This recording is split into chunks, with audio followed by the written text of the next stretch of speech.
ওই যে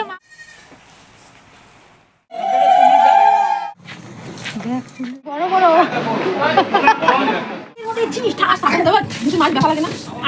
বৃষ্টির দিনে কার না বেশিক্ষণ শুয়ে থাকতে ভালো লাগে, কিন্তু কি করা যাবে, যদি একটু বেশিক্ষণ শুয়ে থাকি তাহলে এদিকে আমার 12টা বেজে যায়।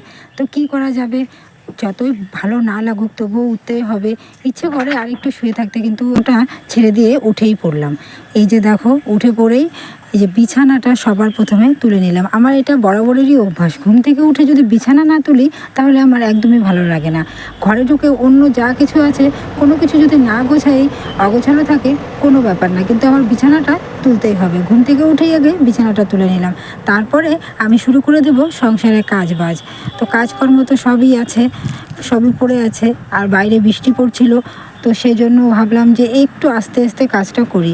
এই যে সম্পূর্ণ বিছানা আমার তোলা শেষ, আর ছেলে উঠে গিয়ে ও ঠাম্মার ঘরে শুয়েছে, তো ওখান থেকে আমি তুলে নিয়ে যাব ওকে স্কুলে। তো আমার আগে কাজবাজগুলো শেষ হয়ে যাক, বাসি কাজকর্ম না সেরেই যদি স্কুলে যাই তাহলে তো আরও হয়ে গেল, তাহলে আর সকালবেলার খাওয়া সকালবেলা খেতে হবে না, একেবারে খেতে খেতে দুপুর 12টা বেজে যাবে।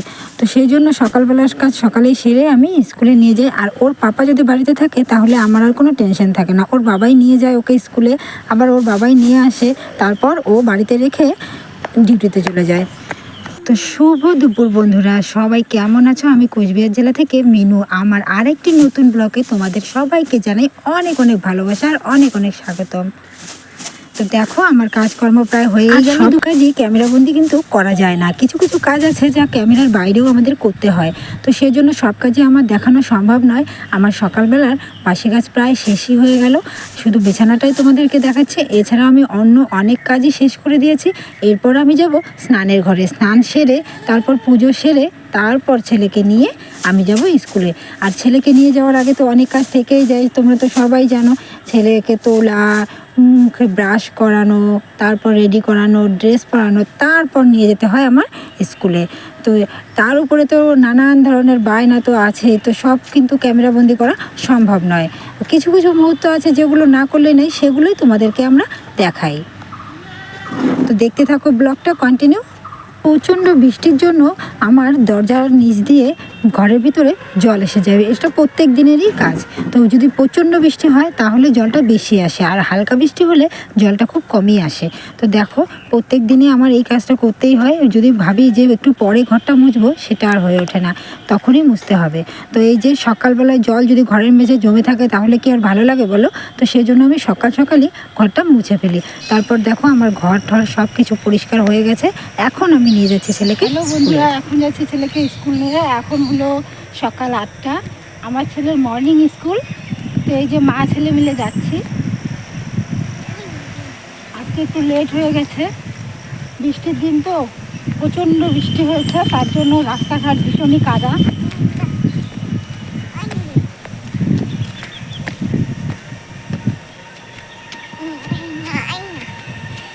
বাবা, শুভ সকাল বলো সবাইকে। রাস্তা দাঁড়িয়েছে গাড়ির জন্য।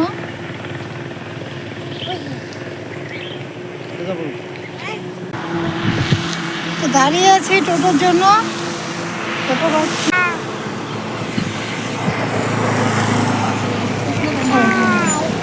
তো ছেলেকে স্কুলে দিয়ে আবার স্কুল থেকে নিয়ে এসে রান্না বান্না খাওয়া দাওয়া সব কিছু সেরে দুপুরবেলা দেখো নিয়ে বসেছি কি বলো তো বন্ধুরা, এটা বেল।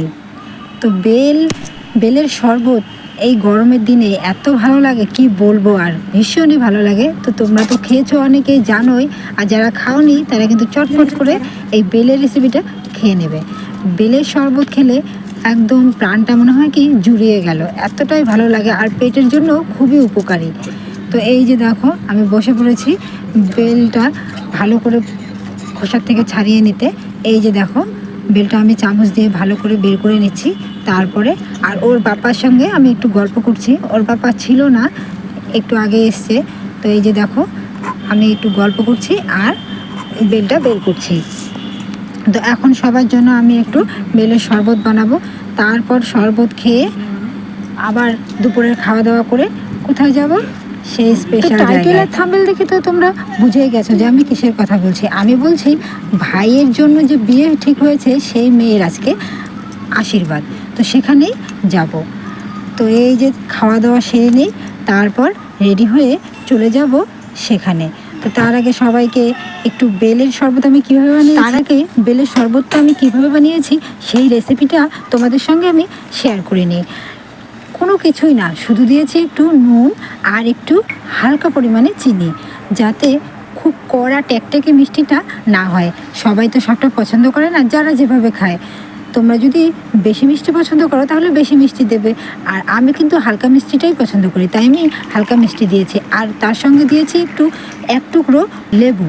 তো লেবুর সেন্টটা আমার ভীষণই ভালো লাগে। তো বেলের সঙ্গে একটু লেবুর সেন্টটা ভীষণই যায় আর খুবই ভালো লাগে। আবার সবার নাও ভালো লাগতে পারে, তো আমার ভালো লাগে, সেই জন্য আমি লেবু একটু দিয়েছি। তারপর এই যে দেখো বানানো হয়ে গেছে। এখন আমি আমার বরকে, ওর ডিউটি থেকে এলো মাত্র, তো ওকে দিয়ে নিলাম। তারপর আর কি করব, আমার জন্য কি আর স্পেশাল কিছু? একদমই না, যেখানে বানিয়েছি সেই পাত্রেই আমি খেয়ে নিলাম। এই যে দেখো, আবার কেউ বলো না যে গামলা ধরে খাচ্ছে, একদমই না, সবসময় কিন্তু খাই না। এই বাটিটাতে বানিয়েছিলাম, তো ভাবলাম আর কিসের জন্য গ্লাস ব্যবহার করব, তো সেজন্য এটাতেই আমি খাওয়া শুরু করে দিলাম। এই যে দেখো, তারপর আমি রেডি হয়ে গেলাম ভাই আশীর্বাদে যাব বলে। এই যে কেমন লাগছে আমাকে এই লাল ব্লাউজটার সঙ্গে এই শাড়িটা পরেছি। আর এই যে দেখো, তার আগেই চলে এসছে আমার বোনেরা। বোনেরা বলতে বাড়ির সবাই চলে এসছে, আর আমি আর আমার বরই একটু লেট, তাছাড়া সবাই চলে এসছে। এসে দেখি এখানে একদম আশীর্বাদও শুরু হয়ে গেছে। ইনি হলো ছেলের বাবা, মানে আমার কাকু। কাকু সবার প্রথমে আশীর্বাদ করছে। আর এই যে দেখো আমাদের নতুন বউ। তো ভিডিওটা দেখতে থাকো।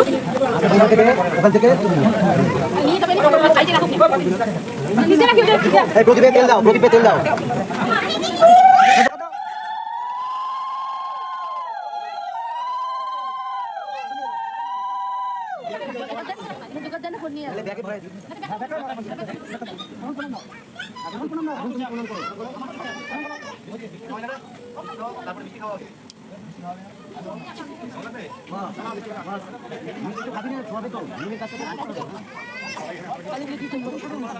আর এখানে চলছে মিষ্টি খাওয়ানোর পালা। নতুন বউ তার শ্বশুরমশাইকে মিষ্টি খাওয়াচ্ছে। এই যে দেখো, শ্বশুরমশাই বলছে আমার সুগার আছে, আমি খাবো না, কিন্তু সবাই চেপে ধরেছে যে না, খেতেই হবে, নতুন বৌমার হাতে মিষ্টি খেতেই হবে, না হলে মিষ্টি কথা আসবে কোথা থেকে, তাই না বলো? তো এই যে মিষ্টি খাওয়াচ্ছে। আর আমার নতুন বউ কিন্তু খুবই মিষ্টি দেখতে। একে একে সবারই আশীর্বাদের পালা প্রায় শেষই হয়ে এলো। শ্বশুরমশাই, কাকা শ্বশুরমশাই, জ্যাঠা শ্বশুরমশাই, তারপর জামাইবাবু, সবাই একে একে আশীর্বাদ করে নিল। এরপরে আসবে কে বলো দেখি? এরপরে হচ্ছে আমার পালা। তার কারণ যতই হোক আমি তো বড় দিদি বলে কথা, তাই না? আমার ভাইয়ের যেহেতু বউ, তাই আমাকেও আশীর্বাদ করতেই হবে। এইবার দেখো চলে এলাম আমি আশীর্বাদ করতে। তা আমাকে প্রণাম করছিল, আমি বলছিলাম যে না, প্রণাম করতে হবে না, আমরা তো বন্ধুর মতোই, তাই না বলো? ছোট ভাইয়ের বউ আর বড় ননদ তো একই হলো, দুজনই তো বন্ধু। যদি ভালোভাবে থাকা যায়, বন্ধুর মতোই থাকা যায়। তো এই যে তবুও প্রণাম করছে, আমি বলছিলাম যে দিতে হবে না, তবুও প্রণাম করছে। আর যাই হোক, যদি ফ্রিতে পাওয়া যায় তাহলে কে ছাড়ে, তাই না? তো এই যে আশীর্বাদের পর্ব শেষ, এখন শুরু হয়েছে খাওয়া দাওয়ার পালা। সবার হাতে প্যাকেট ধরিয়ে দিয়েছে, এখন বসে বসে খাও, বোঝো ঠেলা, তো খেতে তো হবেই। তো সবাই বসে পড়েছি আমরা মিষ্টি খেতে। এই যে এটা হলো আমার 3 নম্বর কাকিমা। আমার বাবারা 6 ভাই, তো 5 কাকিমা আমার বাবাই সবার বড়। আর এই যে জামাইবাবু তো সেই মিষ্টি খাচ্ছে। তো সবারই মিষ্টি খাওয়ার পালা শেষ হয়ে গেলে তারপর শুরু হবে গল্প গুজবের পালা। তো তোমরা সবাই আমার ভিডিওটা দেখতে থাকো, তাহলে খুবই ভালো লাগবে। আর এরপরে আছে বিয়ের পাট। এরপর তোমাদের সঙ্গে আমি পরিচয় করিয়ে দিচ্ছি ছেলের বাড়ির লোকেদের সঙ্গে। এটা হলো ছেলের মা, তারপর ছেলের একমাত্র বৌদি, কাকিমা, জেঠিমা, আর ইনি হচ্ছে ছেলের কাকিমা। তো সবাই এখানে আছে, আর আমি তো আছি ক্যামেরার এই পারে। তো আমাকে একদমই দেখা যাচ্ছে না, তো সেটা স্বাভাবিক যে দেখা যাবেই না, আমি তো ক্যামেরা করছি, তো আমাকে কিভাবে দেখা যাবে?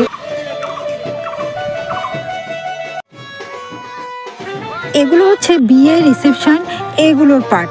তো এই পার্টগুলো দেখার জন্য তোমরা অবশ্যই আমাকে সাবস্ক্রাইব করে আমার পাশে থাকো। আমি তোমাদের জন্য আরও ভালো ভালো ভিডিও নিয়ে আসবো। আমি কি আনন্দ করেছি সবই তোমাদের দেখাবো। তো অনেক ধন্যবাদ সবাইকে এতক্ষণ ধৈর্য সহকারে আমার এই ভিডিওটা দেখার জন্য।